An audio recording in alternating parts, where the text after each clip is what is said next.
I once picked up a piece of trash in the shape of a man. He caged me, hounded me, almost drove me insane. I fled to another continent for 7 years. Convinced he'd forgotten me, I slipped back into the country, only to find myself lashed to an exam table with his silk tie. I begged through tears. Let me go. Please, just let me go. His face was storm dark, his laugh low and lethal. Let you go? Who's going to let me off the hook? But I'm married. Then get unmarried. Otherwise start practicing widowhood, because no one but me gets to have you in this lifetime. Grandma was dying. I had no choice but to come home and take the job. My first shift. I was drowning in orders and charts when a voice that turned my marrow to ice floated across the desk. Long time no see, Luna. I jerked my head up. Hunter stared like a predator that had cornered its meal. Those blood-hungry eyes hadn't changed in 7 years, still ready to swallow me whole. 7 years ago I'd meant to rescue a stray dog. By mistake I rescued Hunter. From that day he stuck to me like gum on summer asphalt. He called me his salvation, the angel who'd hauled him out of hell. I called him a dog who repays kindness with fangs. If any guy wandered within 10 feet of me, he'd attack. Upper class, lower class, didn't matter. Half the boys in school wore his bruises. They'd see me coming and bolt. I finally snapped. Slapped him across the face in front of everyone. He just smiled like a psycho. Caught my hand. Does it hurt? Take a break if you need to hit me more. I couldn't take it. Jabbed a finger at his chest. Hunter, are you sick in the head? He beamed. My illness is you. Stay with me and I'll be cured. I shoved him away. Then go die. To escape him I left for med school overseas. 7 years. I was sure he'd moved on. So I gambled and came back the moment Grandma went critical. I never figured I'd run into him on day one. I fought to keep my voice level, but it still cracked. Sorry, you've got the wrong person. Hunter barked out a laugh, shot to his feet so fast his chair hit the floor like a gunshot. His gaze burned, the smile scraping bottom. Luna, I stayed away 7 whole years. And now you don't know me? He yanked off his tie, face black with rage. Before I could breathe he was on me, wrists bound, arms pinned above my head, my back slammed to the wall. If you've forgotten, let me refresh your memory. No, MMPH. His kiss was carnivorous, stealing the air from my lungs. When the edges of my vision started to gray, he let me go. Oxygen rushed in. I sagged against him, gasping. Remember me now? His palm branded my cheek. I shook so hard my teeth rattled, but I still pleaded. Hunter, I'm married. Let me go. His fingers, tracing my face, froze under my jaw, tilting me until I met his eyes. Get divorced. Otherwise, practice widowhood. No one gets you but me. The psycho didn't even flinch when I thrashed. He tucked my hair behind my ear, voice silky with menace. I hear your grandma's on this floor. Don't you touch her. I swear I'll take you down with me. Grandma is the last family I have. If he harms her, I'll bury him myself. He studied me, brushed another kiss over my mouth. Behave, and I'll treat her like my own elder. Tears flooded out. He gathered me in, crooning, don't cry, Luna. It breaks me. I don't know how I walked out of that room alive. Outside, I speed dialed Ethan. Ethan, help me. He freaked, demanded details. When I told him Hunter had found me, he ordered me to leave town now. I can't. Grandma's still upstairs. Babe, you know hospitals. Throw money at them and they'll babysit better than family. But Hunter said he'll hurt her if I run. ICU's on 24-hour lockdown. One weird move and I'll call myself. I've trusted Ethan since high school. If anyone could stall Hunter, it was him. So I bolted. I text-bombed the chief. Sorry. Quitting. Family emergency. Back at my flat I stuffed sweats and papers into a carry-on. Dragged it to the elevator, praying the doors would open on freedom. They slid apart, and every hope died. Hunter's cold face appeared inch by inch. My knees buckled. I spun to run, but he snagged my wrist and hurled me inside. He pinned me to the glass. My cheek flattened, arms twisted behind me. I watched us in the mirror while he smiled. Naughty girl, Luna. Terror spilled down my cheeks. I was wrong. I won't run. Never again. He kissed my ear, eyes on the mirror's battered reflection. Good. Let's go home. Home. I knew my life was over. He hauled me to his clifftop mansion. I braced for the worst, ready to fight to the death. Instead, he parked my suitcase in the bedroom and told me to rest. I locked the door, wedged myself in the farthest corner, scalpel under the pillow, waiting. Hours crawled by. My stomach howled. I glared at the door. Is the psycho starving me on purpose? Footsteps. I froze. Hungry. Come eat. No. Better starve than surrender. I'll leave it outside. I listened until the corridor fell silent, then cracked the door an inch. The tray smelled of whitefish stew. I knelt, reached, and spotted shoes across the hall. Hunter leaned there, arms folded, entertained. I froze, mortified and starving, pride lost. I yanked the tray in, slammed the door. Pervert. His soft laugh filtered through the wood. Jerk. I scarfed the food, plotting. Ethan can't babysit me forever. I have to handle Hunter myself. If he's obsessed with Luna the angel, let's see how he likes the real me. I tore the room apart, counter-surveillance tricks from overseas, checking vents, mirrors, even the toilet tank. No cameras. Relieved. I showered and collapsed. Scalpel still under the pillow. A harsh cough woke me. Light still bled under the door. He's sick. Maybe dying.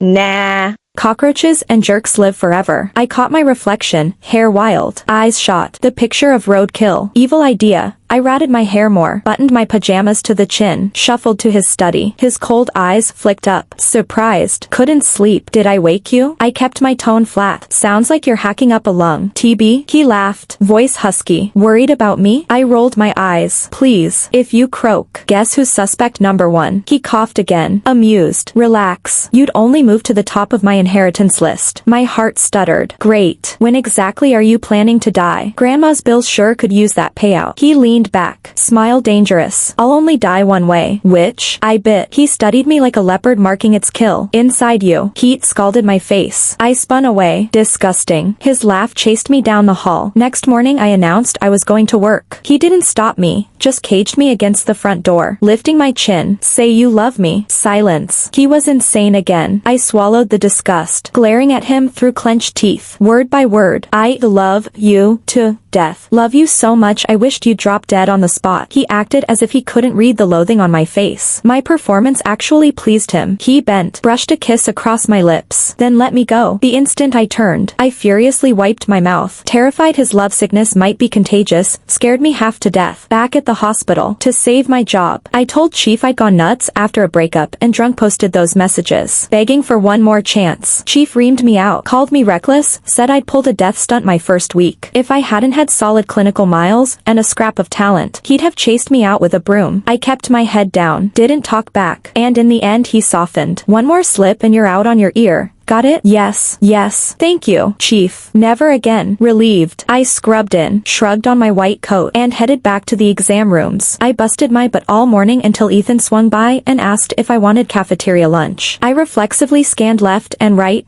No, Hunter, then agreed. God forbid that psycho saw us and stirred up more trouble. We sat down and I spilled last night's mess to Ethan. He glared at me like I was a lost cuz. Pathetic. You used to wipe the floor with every jerk in town. One Hunter and you turn into a weepy poet? I stabbed my rice and pouted. I'm scared I can't beat him. Then why didn't you run? I can't outrun him either. Ethan was officially speechless. Fine. May you two grow old together. Everlasting love and all that. I almost burst into tears. Don't jinx me. That's terrifying. Finally, taking pity. Ethan told me to pacify Hunter for now. Once Grandma stabilized, he'd help me bolt. I thanked him with a drumstick. He tossed it back into my tray, disgusted. Keep it. If Hunter sees, he'll pound me again. I nibbled the chicken. Miserable. He called Hunter a mine, as if. Creep. After lunch, I wanted to chat more, but one glance up and there was Hunter. Eyes icy, tracking us. I leapt 2 meters back. Ethan gawked, revolted, spineless. I squeaked. I'm protecting you. Ethan rolled his eyes. I thought he'd square off. Instead, he set down his tray and walked away. I stood there blank. Courage. Huh. Hunter's eyes narrowed as he closed in. Voice low and glacial. Good meal? Awful. Totally awful. Survival instinct had me buttering him up. Scared he'd melt down right there. He studied me. Pupils flat and black as still water.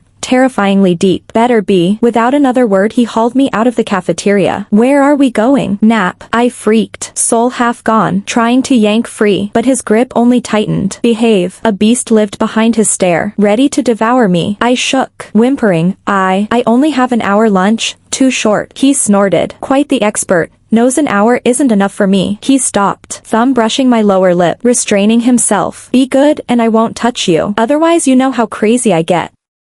I pressed my lips shut and let him drag me along. In the lounge I refused the cot. He yanked me down on top of him. Don't wanna sleep. We can do something else. Sleep. Sleep. Right now. I flattened like a corpse. He curled an arm around my waist, buried his head in my neck, and within minutes actually slept. Wasn't he up half the night coughing? One day and he's cured. Sleeping like a baby. Unfair universe. I cursed until I tired myself out and dozed off. When I woke he was gone. Huge relief. Dealing with that psycho daily will drive me insane. End of shift. Figured he'd be swamped. No. He's in the kitchen wearing an apron, simmering soup. He waved me over. Come here. I inched forward like to an execution. The fragrant white fish stew bubbled. I stared. You cooked? He lifted an eyebrow. Who else? He ladled a spoonful and held it to my mouth. Taste. I parted my lips. Brain screaming this didn't match his psycho resume. Last supper. Maybe. Chills ran down my spine, but his knife-sharp eyes said, don't dare refuse. I slurped the spoon clean. Hey, not bad. How is it? I gave him a double thumbs up. Awesome. Zombie smile included. My fake praise must have thrilled him. He speedwalked 3 dishes plus soup in under an hour. A flicker of surrender. If only he were sane. Maybe we could have grown old together. Shame he's nuts. I turned in expecting peaceful sleep. Instead, the freak slipped into my room at midnight, arm hooking my waist, body flushed to mine. I flailed with random kung fu. His long limbs pinned me, looming overhead, eyes sulky and wounded. Can't sleep. Let me hold you. Through clenched teeth I answered, okay. Inside I was livid, helpless. All night, aside from his restless junior buddy, he kept his word, only kneading my belly fat. Dawn, his dark circles worse, like he'd blend into a zombie horde. Carefully I asked, bad night? He glowered, silent. Maybe you shouldn't sleep with me anymore. Nonsense. Slept great. He bolted to his own room. I sighed, stubborn mule, hurts only himself and lil bro. Since persuasion failed, I quit trying. Blanket only sleep costs me nothing. After yesterday's disaster, Ethan and I walked to lunch like cold cuts, total strangers. Before I even entered, Hunter yanked me away. Ethan watched, shocked yet resigned. He can't beat Hunter either. Sigh. In the lounge, Hunter sat me down and unpacked a fancy bento even better than last night's. You brought me lunch?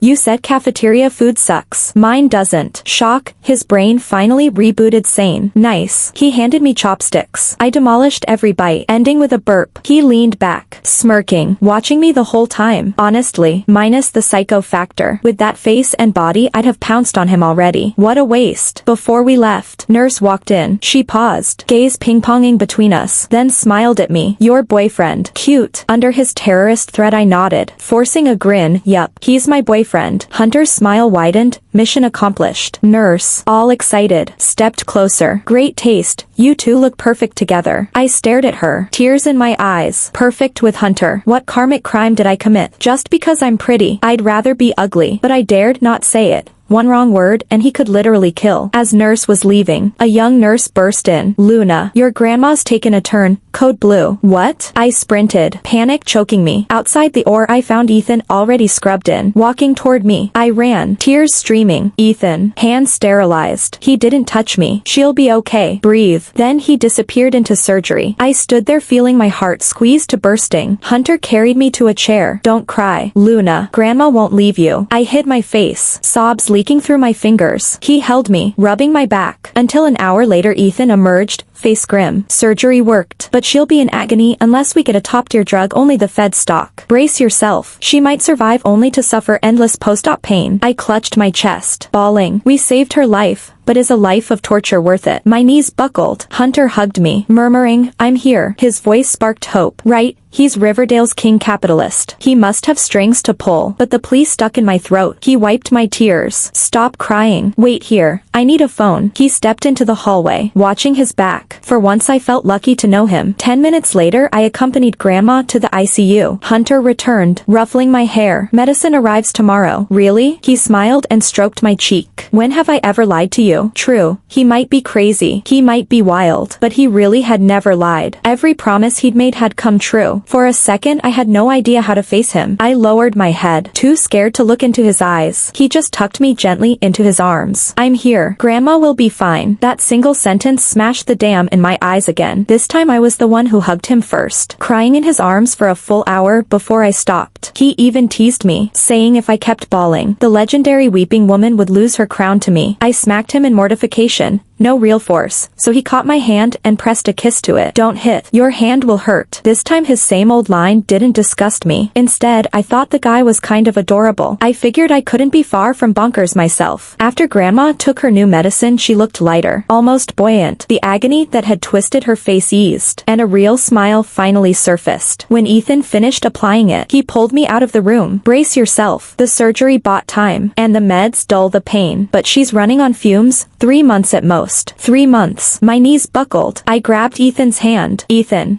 He raised a palm to stop me. I know what you want. But Luna, you're a doctor. You know science hits a wall. He patted my shoulder. Spend every minute you can with her. If it gets too heavy, tell Chief you need leave. I shook my head. Grandma wouldn't want me off work. She loves seeing me in my white coat. Says I look like an angel, but this angel can save strangers, not the one person who matters. Ethan said nothing more. A couple of soothing words, and he left. Hunter turned into my personal delivery guy. Rain or shine, 3 meals a day. The morning Grandma woke up, he was in the room, plucking bones from fish while I napped on the edge of her bed. Seeing him, Grandma smiled faintly and whispered, "Are you our Luna's boyfriend?" He set the bowl down at once, stepped over, bent low, and answered with perfect respect, "Yes, I'm Luna's boyfriend. Will you marry her someday?" He glanced at me, ruffling my hair, mouth curving. "We absolutely will." Good.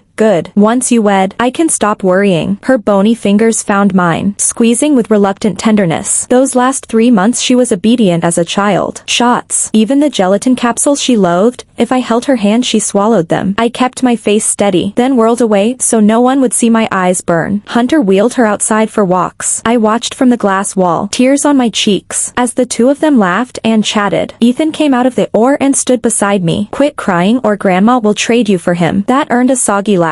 I shot him a puffy-eyed glare. Let him steal her. As long as she's happy. Ethan shoved his hands in his pockets. So why not just marry the guy? Make her your official grandma. And kill 2 birds? The word marry froze me. Marry Hunter. I hated him, didn't I? Seeing me blank, Ethan exploded, tapping my forehead. "Hello? I throw out a dumb joke and you actually ponder it. You're a lost cause." A bitter smile tugged my mouth. He has helped me a lot. I helped plenty. Don't see you rushing down the aisle with me. Please. I don't do girls. Ethan's eyes went dinner plate wide. Screw you. Who's a girl? He stormed off, swearing he'd bark before he spoke to me again. Yet at the team meeting I asked a question and he snarled the answer through clenched teeth. The next day Hunter had a boardroom showdown, and I was off shift. So I fixed the whitefish stew he'd taught me. Grandma lapped it up. I coaxed the whole bowl down her and teased. "Grandma, you're getting prettier every minute." She cackled. "Sweet tongue you've had since you were tiny, no wonder."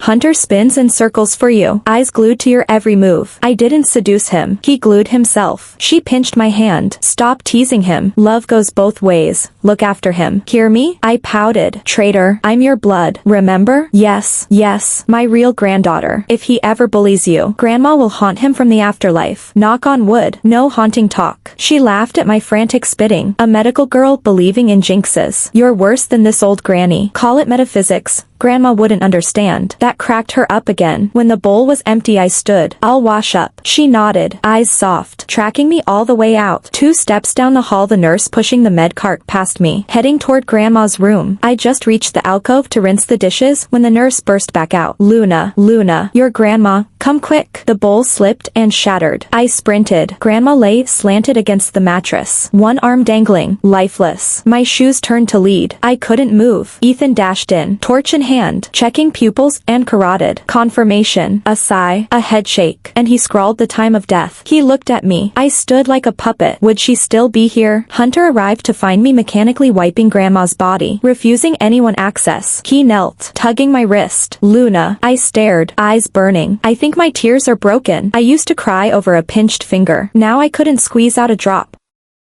Grandma would think I didn't care. Hunter's own eyes were bloodshot. He rose and wrapped me tight. "Luna." He handled every funeral detail. I wore white mourning robes, knelt in the memorial hall, bowing robotically to every visitor. On the headstone he carved my name beside his, insisting Grandma would beam at the sight. I stood under pouring rain for an hour, refusing umbrellas. He hovered beside me, red-eyed, silent. Back home I burned with fever for 3 days. IVs wouldn't touch it. In desperation Hunter hung Grandma's photo, kowtowed a dozen times, palms pressed. "I know you love Luna, but she's still young. Could you go ahead and wait for her at the end of her own road?" His voice strangled on every syllable. The fever broke that night. I woke aching as if roasted, throat sandpaper. Hunter asked gently, "Hungry?" I shook my head and rasped, thirsty. He nearly tripped racing for water, then stayed awake 24/7, terrified I'd follow Grandma. I convalesced in his house 2 weeks. Yet inside I was hollow, sleepless nights, bones showing, food turning to ash on my tongue. 100 doctors called it heartache. No pill for that to jolt me out. Hunter marched me back to the hospital. In the lobby he gripped my shoulders. Back to work. Ethan happened by and exploded. Have you no heart? She just lost the only family she had. Hunter's eyes went ice cold. Move. He herded me toward Chief's office. Ethan blocked. In this state she'll kill someone. You okay with that? Chief strode up, sized us off, eyes settling on me. Everybody dies. You had 2 weeks off. Back on the job. Ethan objected. Look at her. You want her parked in the morgue? Chief barked. Emergency room. Now. We all gaped. But Chief stalked away. So I landed in the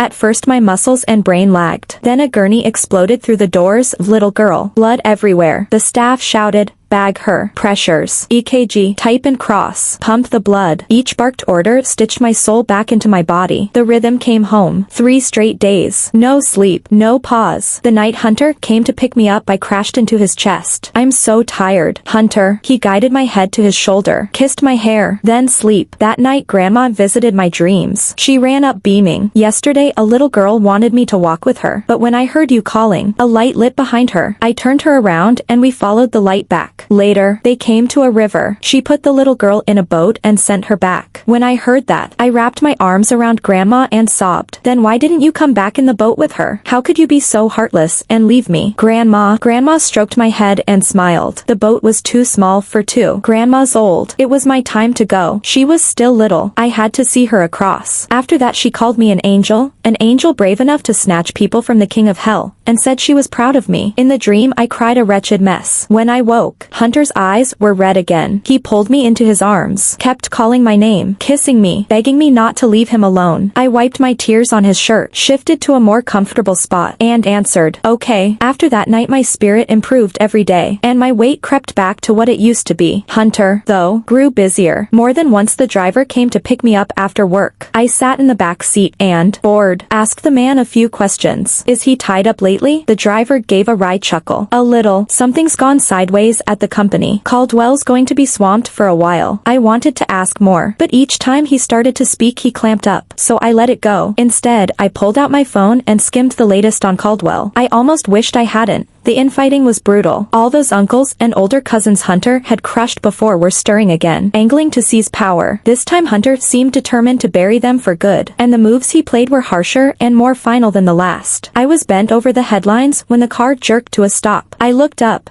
A black SUV blocked the road. Before I could process it, several masked brutes with steel pipes spilled out of a van and charged us. My driver reacted faster than I did. Luna, brace yourself. Instinctively, I grabbed the ceiling handle, heart hammering. He slammed the shifter into reverse and flew backward faster than I'd ever driven forward. When the gang saw they couldn't reach us, they leapt into the SUV and started hunting us. The driver clearly had training. While whipping through turns he calmly gave me jobs. Luna, please ring Caldwell, and drop him a live pin. I blanked for 2 seconds, then nodded fast. Why yes, calling now. One hand locked on the handle. I speed dialed with the other. After the call I followed his orders and texted Hunter my real-time location. From the back seat I lived a white-knuckle car chase. I thought we'd escaped, until they herded us to the cliff edge summit. Sure, we were done for. I watched the driver angle the car sideways at the brink. He exhaled. Looks like I have to clock in for real. He unbuckled, turned to me. Luna, there's a med kit in the trunk. Bandage me later, and load up the lidocaine. I hate pain. He flashed a grin, produced a pistol from nowhere, and hopped out. I stared through the glass, jaw slack. He aimed the gun. The machete crew hesitated less than 3 seconds, betting he wouldn't fire. They bet wrong, for shots. 3 down. A 4th leaned against their ride, still standing, so he added 1 more. The survivors hesitated, then went full berserk. Don't fear, that piece holds 6. He's got 1 left. Rush him. Hack him apart. The driver smirked and planted that last slug in the spokesman, who collapsed howling. Once they clocked the empty chamber they charged again. He drew the dagger from his belt and went to work. I trembled violently, texting Hunter between breaths. Get here or I'm joining Grandma early.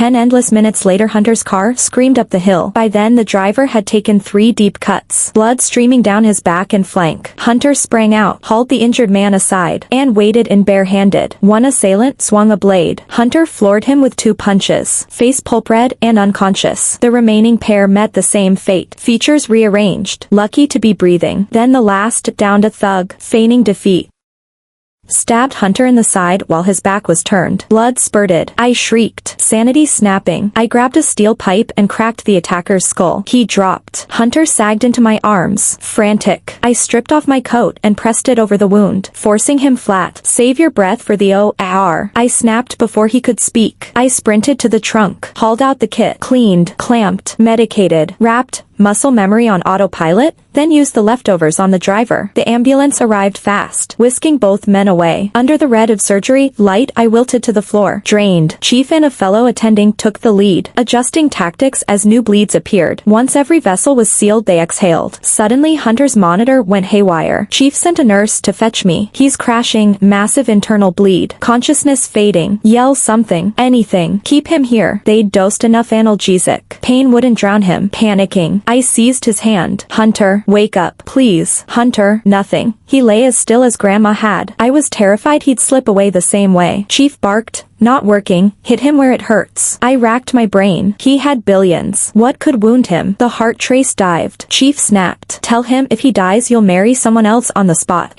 Say it. I blurted, Hunter, if you dare die, I'll find a groom tomorrow. Sleep in his bed. Have his kids. Beep. The line climbed. Chief grinned grimly. Keep going, nastier the better. I nodded like a pecking chick and poured poison in his ear. I'd blow his inheritance on 7 boy toys, rotate them weekly, spend his cash, lounge in his mansion, wear his silk ties, walk his dogs, anything to yank him back. His pulse peaked above mine and leveled. When they wheeled him out Chief saluted me. Respect. 7 gigolos. Wild. I flushed. Emergency only. Not my style. Chief snorted. Maybe not, but you've got the guts. Post-op. Unconscious Hunter clamped onto my hand and wouldn't let go, so I camped beside the bed. That night Grandma visited my dreams again. She'd seen Hunter heading across her bridge and cussed him back to earth. Hands on hips, threatened to break his legs if he tried again. He'd obeyed like a good boy, she said. She told me to quit bullying him, treat him kind. The poor kid suffered enough. I wiped tears, promised I would. When Hunter woke to my swollen eyes, he mustered a pale smile. A woman sat on 7 guys, crying. I sniffled. I was scared your will forgot my name.